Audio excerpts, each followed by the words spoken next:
Good morning. Welcome to Racing Across America, live via tape from Treasure Island in Las Vegas. We are here all weekend long. We enjoyed day one on Friday afternoon, really all day Friday, where things started off a little slowly. A lot of chalk on Friday to begin the day, and we got 8, 9, 10 races in, and then Oaklawn and Fairgrounds came into the mix, and things became a little more exciting. There was a little more action at the windows, which are right to the right of us, as the players started to jump in, and some more prices played out. And as we ended day one, let me see if I can pull up the leaderboard quickly here. Day one, the leaderboard is topped by Robert Gilbert, $198.20, John Pinder, $180, Christian Helmers, $150, and we go down to number 10, Marshall Graham, who we've had on the show before, East Rake Racing, $132. Keith Chamblin, we talked to him, and you'll hear that interview coming up, but he mentioned that 175 has been the average to get into the cut at the end of the day on Saturday, and that's the game plan. The way it's played is $2 win in place on 18 races on Friday, 8 mandatories, 10 optional races, same on Saturday, 18 races. And then the top 10% move on to the first half of the day on Sunday. At the end of that half of the day, the top 10 players go to the final table. So day one is in the books, and folks are chasing. I took a little look at some of our local entrants from upstate New York, and they're chasing a little bit, so we'll see. We're certainly rooting for all of the locals to have some good performances, and all it takes is a couple on Saturday to move back into contention. All right, let's jump in and get to our interviews. Some of them you might have seen yesterday, but for folks who were working on Friday, I thought we'd replay some of the more pertinent interviews that we showed Friday afternoon here live from the ballroom. One of them, our friend Ellis Starr from Equibase, National Racing Analyst. He's here with Equibase with their Race Stats Lens product, and in fact, one of the entrants we talked to in the top 10 was using that product. That'll come up a little bit later on. But I wanted to talk to Ellis because he's part of the team that was selecting the mandatory races, and the mandatory races were very tough. They were skullbusters on Friday. So we talked a little bit to Ellis about how those mandatories are chosen. We are live from the NHC at Treasure Island in Las Vegas. Seth Merrill, joined now by Ellis Starr. Usually we have you by phone, but live here this morning, this afternoon, as it were, at the various time zones across the country. We kicked things off this morning here. It was afternoon on the East Coast. So far a little chalky with the races, but the first mandatory is coming up. Before we get into that, I do want to touch on you're here with Equibase, and I saw Rhonda Norby from Equibase as well, talking with you and her. Kind of fun for potentially an Equibase client could wind up with a nice little package if they wind up winning the event. Yeah, well, our Stats Race Lens product that we talk about when I'm on your show, and appreciate being on live, not seeing my picture on the while I'm watching myself talk. But the Stats Race Lens being used by well over 100, 150 people here, and we have a special deal, I think, for those that are listening that might catch it for another hour or so. Anybody that's an active subscriber till about 11 Pacific, that might actually be done now. But great deal where the top finisher among all of our subscribers gets a 2020 NHC seat. So somebody can get it out of the way right away, especially if they had the last chance contest yesterday and they didn't do so well. It's an opportunity. But, we think it's a great product. It gives people another bullet for their arsenal with PPs and other tools, pedigree, angles and stuff, and research people can do. And we're here just showing it. We've got the TV on, and I'm handicapping races, just so people will see it. Everybody's kind of in the zone today, so they won't be doing it as much, but it's fun. Yeah, and when we had you on last week, a couple weeks ago, I said at some point we're going to have you on to talk about the product because we really haven't done it. We had Rhonda on up at Saratoga a couple summers ago when it was introduced, and we haven't really talked about it since then. So, thanks to Ellis, again, National Racing Analyst from Equibase and part of the team that was selecting the mandatory races this weekend for the NHC. Up next from the NTRA, Keith Chamblin. NTRA, of course, puts on this event. Clearly a lot of work went into it, and a couple of ballrooms full of people and all the accommodations that have to be made. Keith Chamblin up next. Joined now by Keith Chamlin, COO here at the NTRA, and we're underway.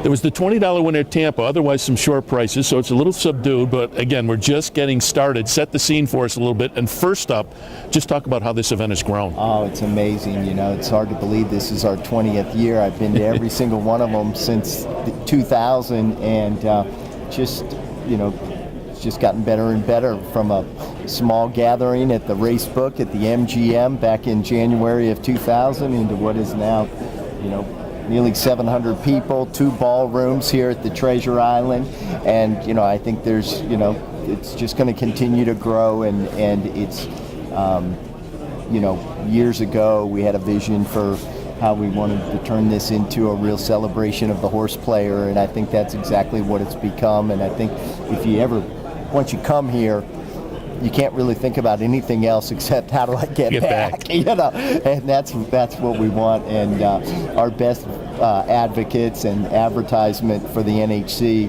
is a participant who, you know, they just spread the gospel each and every year, and great fun. You're right. We've had some short prices here to start the card, but you know, today's plenty of time. 72 races from 8 different tracks, and we'll go till about 4:30 this afternoon, and then of course we'll pick up the pieces and do it all over again tomorrow. And tomorrow afternoon, Saturday afternoon here is very exciting as we get close to that cut line, which, you know, we've had the 18 race format for the last 3 years, and the average price has been $175. So that's the cut line. Yeah. So that's really what everybody should be focused on as they play through today and into tomorrow. And it doesn't seem like that much, but it's hard to get there. And the format is great now with the Sunday, the cut people get to the first half of the day, and then that final table at 10. It really gets exciting Sunday afternoon. It's terrific, and then we've got a free $50,000 consolation tournament for everybody else. So there's plenty of action, and of course we've got a lot happening around the country this weekend. We've got the Rainbow Six jackpot tomorrow. I'm sure a lot of people will be interested in that. It's the one day when the takeout makes sense, and so we'll have some fun throughout the weekend. But you're right, that final table is always exciting. And as I look out on the ballroom, a lot of stereotypes get broken out here. It's young, it's old, it's men, it's women, and that's what you love to see. No question, and a lot of professionals, a lot of attorneys, CPAs. Last year's winner was just like a regular guy, regular horse player. That was great. I know. Another Canadian who they've done very well here over the years. But it's amazing. We do break down a lot of stereotypes, and the one thing, the only thing they all have in common is a love for the horses and a love for betting on horses, and that's a great thing. But just a lot of fun, and it's just very gratifying to see it grow to the point that it has.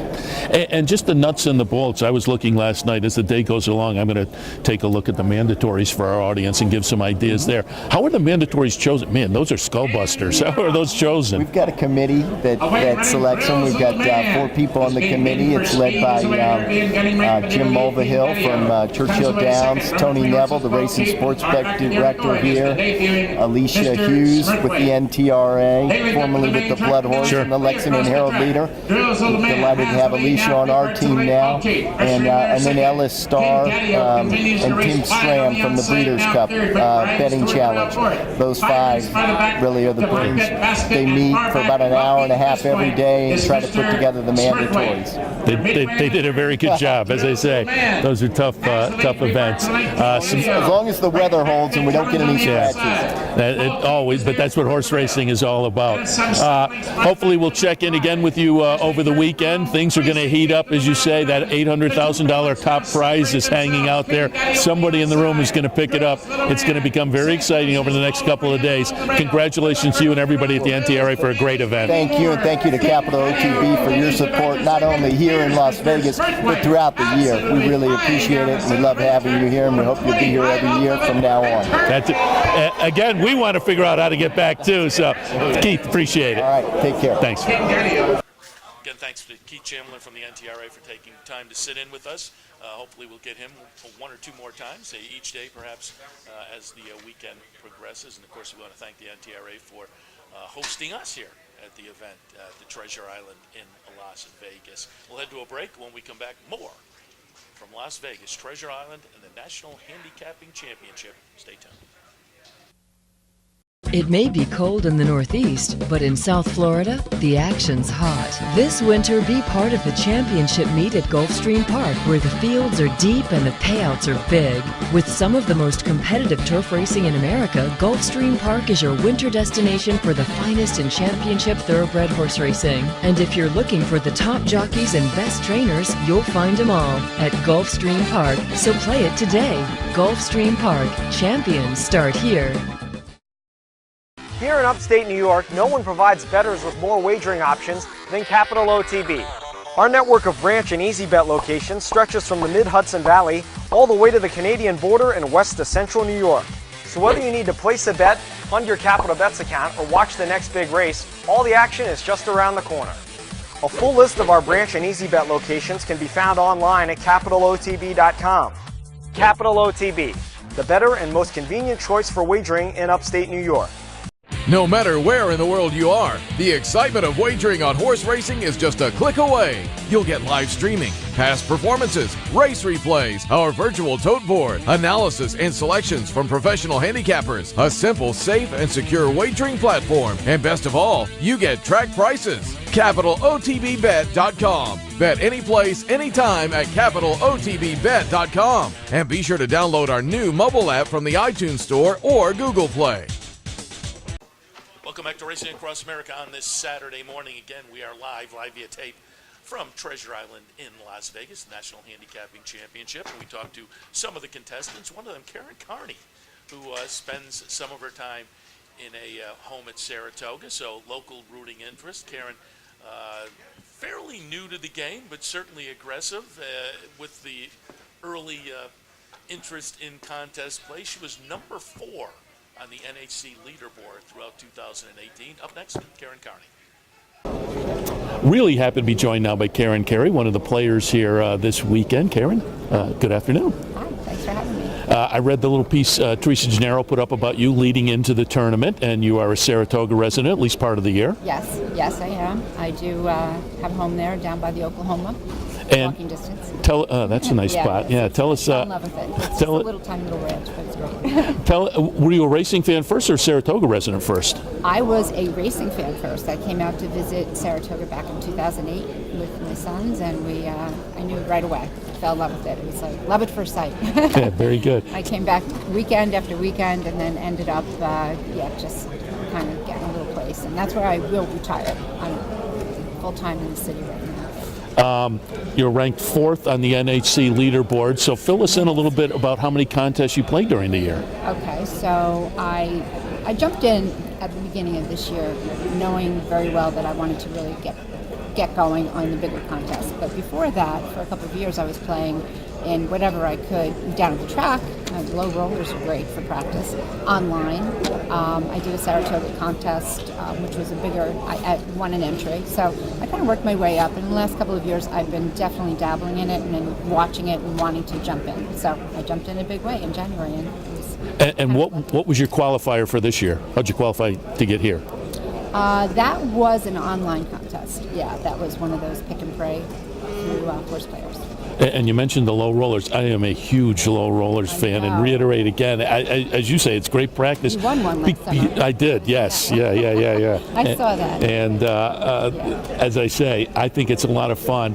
And I think it's good practice, as you say, for people, because I think in a contest you have to think a little bit differently. Yes, you do. And I think in the beginning it's like you just right away you bet the first race, but then after you do it for a while you realize you pick your spots. And it's just a great way to get into it and get a practice, because everything, it's steps. You know, the first time you do something, it's not only making the wager, but then putting the bet and doing it. So those contests are great, and they're actually lucrative. I mean, they're absolutely. $40 you can walk away with $600, $700, $800. I love the competition. I think when you go down, you're playing races for the day, it's fun. But when you're actually competing against other people, I think that there's another element. Oh, absolutely. It's a lot of fun. And talk a little bit about that. Do you consider contest handicapping different from everyday handicapping? Yes, for sure. Yeah, definitely. You tend to have to be a little bit more selective, for sure. And when you're doing it just at the track, you're just playing every race, or you're just kind of throwing things in. I tend to be a lot more focused. I get definitely more focused for that, and I like it. And I just love the competition. And tell us your strategy. I've asked a couple of people because there are 8 different tracks you're looking at, and so 8, 9, 10 races, that's a lot of races. And I'm finding that to be, of course, a challenge with narrowing down. The first thing I did was eliminate, and I'm attached to the printed, so I went and I've never done this at the racetrack, but I have it. Well, you've got your tags, there you go, colored, yeah. That way I can flip open, but I use Timeform, I use the computer. It just is easier for me to look at it that way, so I did that. But yeah, this is another learning curve, but it's been great. Is this your first time here? First time here. Yeah, very good. And so, has it been daunting so far, or exciting? It's got to be exciting. It's very exciting. Yeah, and just navigation and stuff like that. I feel comfortable though. I've been in contests, so it's. I think it's just the amount of the volume of the data that is definitely different. And reading the Teresa DeGennaro article also mentioned that you have some tools. You mentioned Timeform. What are some of the other tools you use? Well, I first the DRF, of course, and then I've added the Timeform in the last year and a half, and I really like that. And I also use some form of a speed figure like Theragraph, or I've used the RAS. And I do tend to like to put like the 4 last races on there, so it's a little time consuming, but it has worked for me, so I like that. Well, Karen, as a Saratoga person, we like to root for the local rooting interest, so we wish you a lot of good luck this weekend. I appreciate that. Thank you. It's so nice to meet you. I love your show. I appreciate it. Okay, thank you. Very good. Again, thanks to Karen Carney, and good luck over the next, certainly into Saturday, and hopefully a couple of days going forward. Another contestant we talked to, Chris Littlemore. He was the winner last year, doing pretty well this year, sitting certainly in contention, certainly in a good spot to make it to the beginning of the day on Sunday. Chris Littlemore talking a little strategy and more right now. Happy to be joined now by Chris Littlemore, last year's winner, and sitting in pretty good shape on the board this year. Talk a little bit about how you got into the game, how you got into the contest playing side of the game. I just was at Woodbine. I looked at their website one time. They were having a contest. I didn't have any idea that it was there was a tour or anything like that, and decided to play. I think it cost $50 to $100. I can't remember. And I think I came 8th, and it was a lot of fun. And I just ended up talking to someone there, and they said, "Do you play online?" And I didn't even know online contests existed, or I thought it was just something Woodbine put on. So I checked it out, and I still didn't play any contest maybe for a year, and I tried one, and I happened to play one online, and I was giving out 2 spots, and I ended up coming second. I said to my wife, I think I just want a trip to Vegas, and from there on I've been playing ever since. Very good. And how did you qualify this year? I got a free entry from winning last year, and so I was automatically in, so the pressure was off, and I tried to get a second entry, and I managed to get one. I think it was in November or December. I'm always intrigued. Tell me about that 2 entries. What's your strategy with the 2 entries? I didn't really want a second entry, but I was sitting. Look, I only had 3 scores throughout the year. I wasn't trying that hard to get to the NHC, and I thought at the end there, I just thought I'd give it a little bit of a shot to see if I can get the top 40 and play the contest within the contest, and I just happened to win one of them, got my second entry. I actually won another one, but I got my horse got disqualified in the last race, and I ended up 3rd on that one. So I didn't get into the top 40, but I just, tried. And so what was your game plan when you came here with the 2 entries? I don't know. I had all kinds of things going through my head, and I was just kind of... I think that's got to be tough with 2 entries. Yeah, I don't particularly like it, but I had an idea what I was going to do at the beginning, and I wasn't doing very well, and I totally changed my mind when I got here and changed what I was going to do, and I started off really slow. And so originally I was just going to use my mandatory picks as 1 entry and work that way, but I didn't do that, and then I started kicking myself in the head kind of thing because it wasn't working out, and then I just happened to go on a little bit of a run there. I forget what the horses were, but I hit. Well, within 20 minutes, I think I hit 3 winners, and probably from $0 to $92 in a heartbeat. So I had a pretty exciting 15 minutes there. And you're sitting in great shape right now. You just had a winner just before you stepped up here as well. Again, I'm interested in the strategy of it, and let me talk the strategy first. Just the number of races. How do you parse out which races you're going to concentrate on? Some of it's just a feel, how I feel how the races are going. I like to see, I kind of stay away from small fields, so I just kind of bypass them unless there's something that really jumps out. So I just kind of throw them away. I'm not a real maiden kind of player as well, so I could toss a few of them out. But it all depends on how the day is going. Where, if you catch something and if you don't catch something, what the scores are. It's kind of like a wait and see attitude, But ultimately, I'm trying to get to $100 the first day. That's my goal. Yeah, they say the last 3 years the average has been about 175 for the cutoff to get to the Sunday. So you're in great shape at this point, certainly. Talk also a little bit about your strategy. Is there a different strategy, the mandatories as compared to the optionals? Are you willing to take a shorter price on some of the mandatories? Yep. Yeah. Yeah. So it's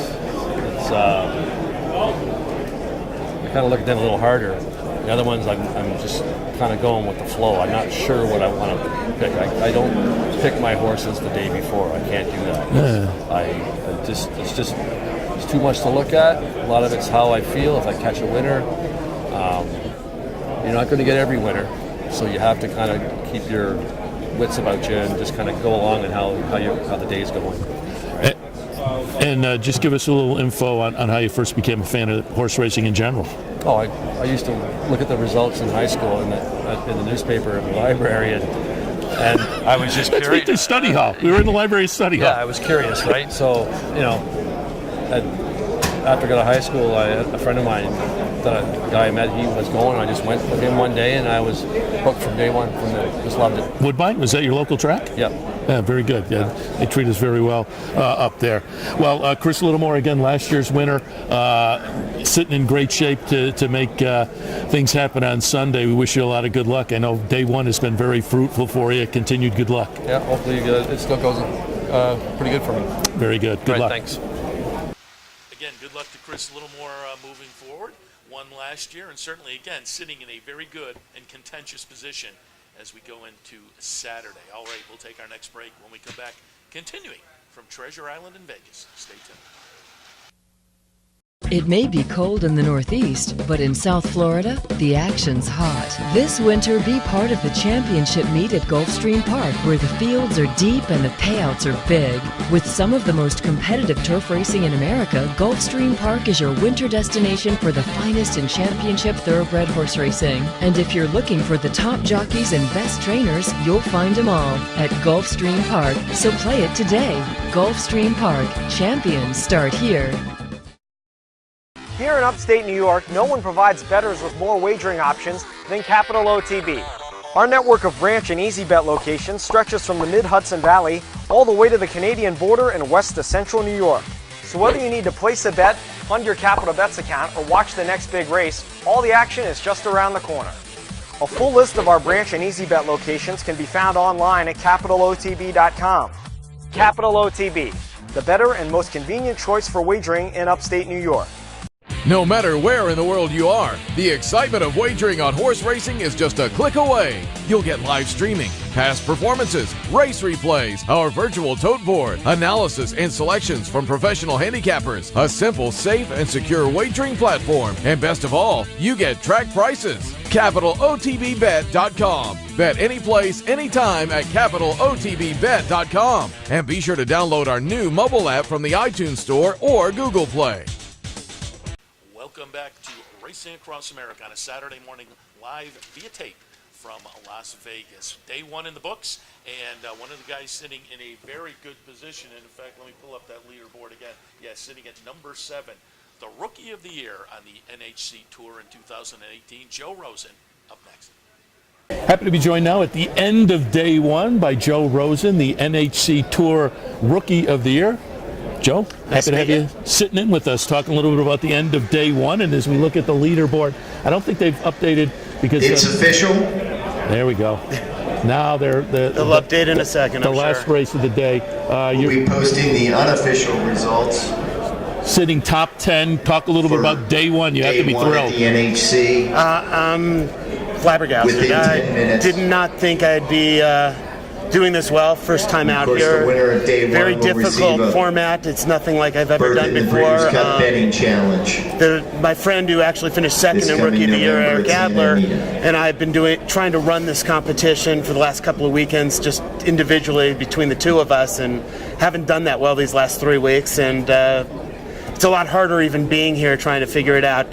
Just so many races coming at you every second, and Action you gets hear underway sounds here from all at over, and you're like, what 9 track is that? It's Race one quite at a lot to Gulfstream deal Park. with. And as I said, you were In the the Tour first Rookie of the mandatory, Year. What got you into the Tampa Bay, race NHC? 5 at Well, I'm 11:15 one of the owners of Tampa many Bay, horses with race Little 5 Red at Feather Racing. 11:15 a.m. And last year, So you Gary, got a Breeders' Cup trophy, right? Singletary? I was one of the lucky owners who owned Singletary, Nice. one of the first ones, and so I've got that at home. And Gary Fenton, one of the co-founders, he entered the competition last year. He qualified twice, had a ball, and Little Red Feather sponsored.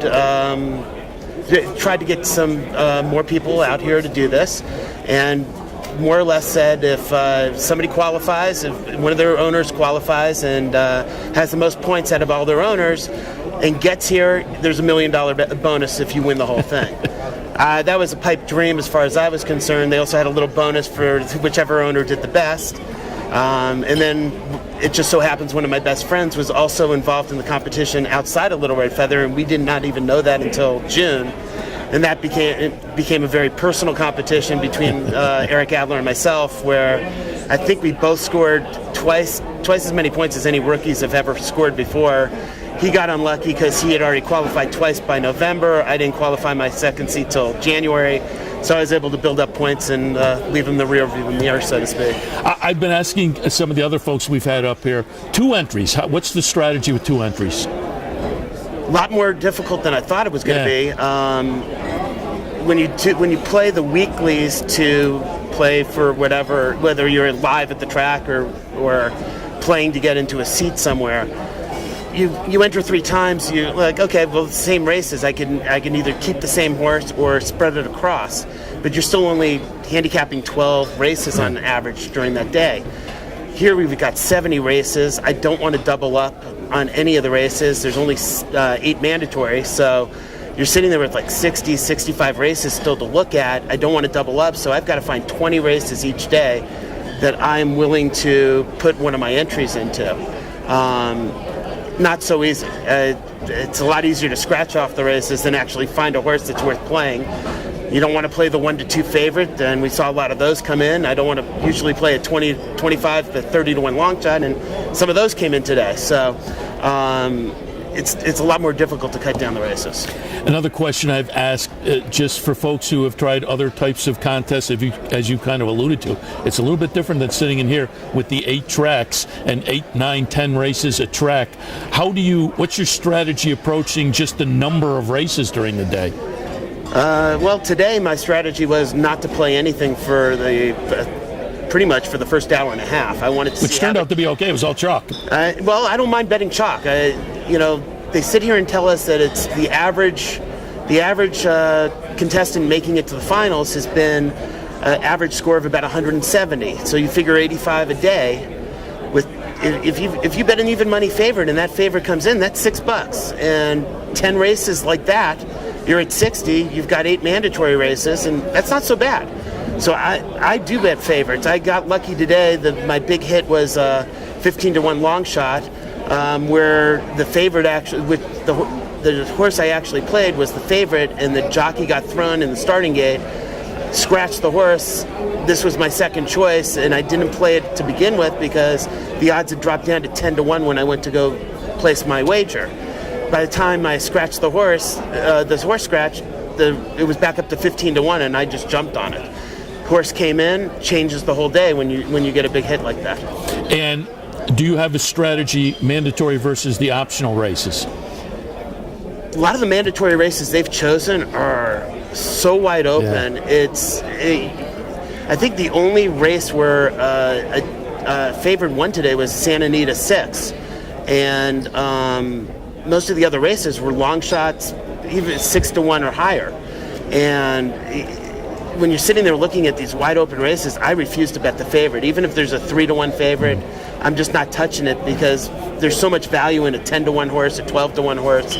If I don't win, great. Then I'm just hoping for the favorite to come in so everybody else is in the same boat because most people are doing the same thing. And just let me ask you a general question. How'd you become a fan of the game in the first place? Well, I've always, my parents used to take me to the track when I was young. Before I was of wagering age, we'll say, I used to go to Hollywood Park and sit in the turf club with my uncle and usually about 5 or 6 of my high school friends, and we were all there at age 16, having a nice little buffet and running up and making wagers. And I still remember one day staying till the 9th race on a Sunday, and I went up to bet a horse, just some unknown whatever, and the teller at the time said, "I'm not putting that bet down for you." And I'm like, "Why not?" He goes, "Well, Willie Shoemaker's here. Willie's running in the 9th race. If Willie stays for the 9th race, Willie wins the 9th race." So all of my buddies and I, we put every dime we had on Shoemaker's horse that day. Willie runs the 9th race. Willie wins the 9th race. We all left happy. And, you know, when you have a good day at the track, every day is a good day at the track, but when you have when you win, you go home happy. You're seeing some, horses are just beautiful creatures. They're fun. It's fun to watch them. It's fun to root for them, and it's hard not to have a good time at the track, no matter what. I have 3 kids. They all like to go. They love seeing the horses, and hopefully, we've had tough times here and there with racetracks closing down, but hopefully, generations here, will keep going and supporting the horses. Any particular tools you use that you like, speed figures, that type of thing? I'm a big believer in Stats Racelines. Okay. I use that to get a good handle on what's going on. It allows you to cut down based on all the things they allow you to manipulate to, find what you're looking for in specific races. It definitely helps in a competition like this when you're looking at 80 races. Here I am in Las Vegas. I used to live here. It's Friday night. I'm going to go back to my hotel room and I'm going to sit there for 6 hours probably doing this at this point. I would never do that on a Friday night in Vegas. But Stats will actually allow me to get through some of these races a lot quicker than I would have if I just had to use the print.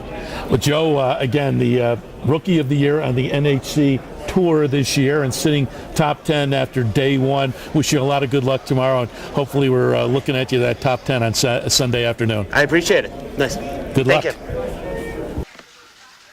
We'll get Joe up to Saratoga. Del Mar is nice, but we'll get Joe up to Saratoga after we wrapped up. We was talking Del Mar and how beautiful that is, and it's tough to get the Del Mar people to Saratoga, and it's tough to get the Saratoga people out to Del Mar with the overlapping seasons. But again, wish Joe a lot of good luck on the remainder of the weekend as he sits in the top 10 after day 1. All right, we'll take our last break. When we come back, we will shift our attention a little bit. Gulfstream, Rainbow Six mandatory payout. I'll toss a ticket out there and some thoughts. Stay tuned. It may be cold in the Northeast, but in South Florida, the action's hot. This winter, be part of the championship meet at Gulfstream Park, where the fields are deep and the payouts are big. With some of the most competitive turf racing in America, Gulfstream Park is your winter destination for the finest in championship thoroughbred horse racing. And if you're looking for the top jockeys and best trainers, you'll find them all at Gulfstream Park. So play it today. Gulfstream Park. Champions start here. Here in upstate New York, no one provides bettors with more wagering options than Capital OTB. Our network of branch and easy bet locations stretches from the mid-Hudson Valley all the way to the Canadian border and west to central New York. So whether you need to place a bet, fund your Capital Bets account, or watch the next big race, all the action is just around the corner. A full list of our branch and easy bet locations can be found online at capitalotb.com. Capital OTB, the better and most convenient choice for wagering in upstate New York. No matter where in the world you are, the excitement of wagering on horse racing is just a click away. You'll get live streaming, past performances, race replays, our virtual tote board, analysis and selections from professional handicappers, a simple, safe, and secure wagering platform, and best of all, you get track prices. CapitalOTBBet.com. Bet any place, anytime at CapitalOTBBet.com. And be sure to download our new mobile app from the iTunes Store or Google Play. Welcome back to Racing Across America. Let's wrap it up with a look at the Rainbow today at Gulfstream Park. $1.5 million is the carryover, and it's a mandatory pay today. So I have a ticket. I will admit, it's a little more expensive than I like. It comes to $76 and change. I hope maybe there's a scratch in my sequence, one of the races where maybe I'm 4D, if we can lose one there, and just inch it to a little more of a reasonable level. But I'll toss this one out there, take a look, and maybe it gives you some ideas for your ticket as well. Race number 7 on Saturday kicks off the Rainbow. I'm going to use the 3 and the 4. The 4 is the logical here, short price on the morning line. And again, it's hard to become super confident with anyone in this particular race, this type of race. But on the class relief and with some solid numbers, Valid Exchange looks best. But with Girolamo on top and a dose of class relief for this second-time starter, Byron Bay, the 3, might be interesting to kick things off in race number 7, leg 1 of the Rainbow Six. 12-1 on the morning line. The debut was at Churchill in November. I always say those 2-year-old races in the fall at Churchill, salty races. So again, race 7 at Gulfstream, we'll use the 3 and the 4. Race number 8, we'll go 2 deep in that one as well, using the 2 and the 9. Reagan's Odyssey is the 8-5 morning line price. Nice improving buyer numbers over the last few starts. Off the claim for Aubrey Marat, very good. Off the claim for the trainer, Tyler Gaffalione on board, so Reagan's Odyssey is logical. And then we'll go out and also use the number 9 in here. And just checking, number 9 is Dynatown. And this one's on the outside, but it's the 9. It's not, I don't think it's going to be a big obstacle. Mark Cassie, John Velasquez, a horse that had a just miss effort last time, with a little bit of a layoff, not much of a layoff, but again, with that one under the belt, Live Oak, Mark Cassie, Velasquez, I think Dynatown will be live as well. So race number 8, we're 2 deep there, 2 and 9. Moving on to race 9, I have it 9, 12, 4, and 1. And it's a maiden special weight race, mile on the grass. The 1 is Mia Solomia. It's George Navarro, second-time starter. Of a debut effort that was okay. Luis Saez on board. You have to pay attention to anything he has. Juddmonte, Chad Brown have a firster by Speightstown, the number 4 Claws, so we'll put that one in the mix. Number 9, Can't Buy Me Love, second-time starter from Grand Motion by Warfront. I think well-bred, and off of that debut effort, the number 9 may be the one to beat. And then we'll also use number 12 on the outside, Dance and Dance. Stuck on the outside, this is not certainly a bonus post position, but Todd Pletcher with a horse that ran well in the career debut to a point, showed some speed and then faded a little bit, split the field, running 5th in the field of 12. I think Dance and Dance may benefit from that effort. So race number 9 will go 9, 12, 4, and 1.